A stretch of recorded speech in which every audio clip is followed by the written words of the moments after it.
This channel does not promote any violent, harmful, or illegal activities. All content provided by this channel is meant for an educational purpose only. Top quality और consistent performance के लिए सिर्फ silver pumps नाम याद रखना। জমিজট কাটিয়ে সীমান্তে তৈরি হচ্ছে রাস্তা। বিএসএফ এর জন্য এই রাস্তা তৈরি হচ্ছে। সীমান্তে যাতে জওয়ানরা সুষ্ঠুভাবে যাতায়াত করতে পারেন তার জন্যই এই রাস্তা। শুধু তাই নয়, জাতীয় সুরক্ষা সুনিশ্চিত করতেও এই জমি দিল রাজ্যের ভূমি দপ্তর। বিএসএফ রাস্তা নিজ দিয়ে রাস্তা করবে, ওটা আমরা দেখতে এসেছি। এই রাস্তা বিএসএফরা এর আগে জোর করে দখল করতে চাইছিল, আমরা করতে দিইনি। এখন ওদের কিনা সম্পত্তি নিজ দিয়ে ওরা নিজ দিয়ে করে, এই হচ্ছে আমাদের আবদার। আমাদের সব নকশা ফকশা সবই দেখা হয়েছে। এই রাস্তাটা কি পঞ্চায়েতের নাকি? হ্যাঁ, পঞ্চায়েত, এটা পঞ্চায়েত। আর বিএসএফ রোড আলাদা করছে, সেই জন্য কি মাপজোক? হ্যাঁ, সেই জন্য মাপজোক। আচ্ছা, কোথায় হচ্ছে এটা? এখানে হয়েছে। এলাকার নাম কি? সরকারপাড়া। জানা গিয়েছে, এতদিন ভারত বাংলাদেশ সীমান্তের জলঙ্গি চুয়াপাড়ার সরকারপাড়া এলাকায় ছিল না কাঁটাতারের বেড়া।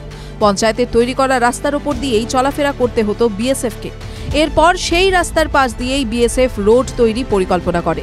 শুধু তাই নয়, আরও কড়া নিরাপত্তা বাড়াতে কাঁটাতারের বেড়া দেওয়ার পরিকল্পনা করে বিএসএফ জওয়ানরা।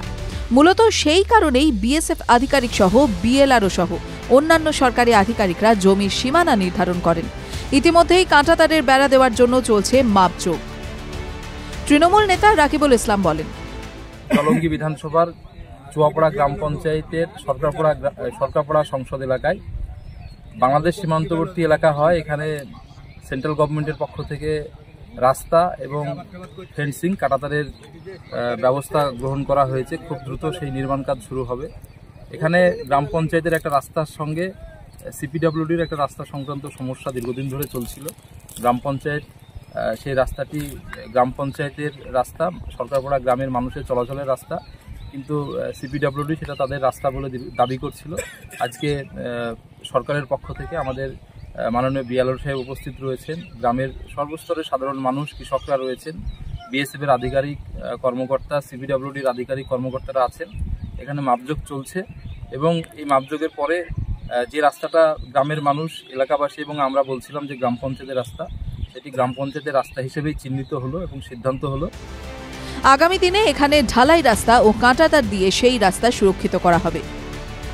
টিভি9 বাংলা ডিজিটাল।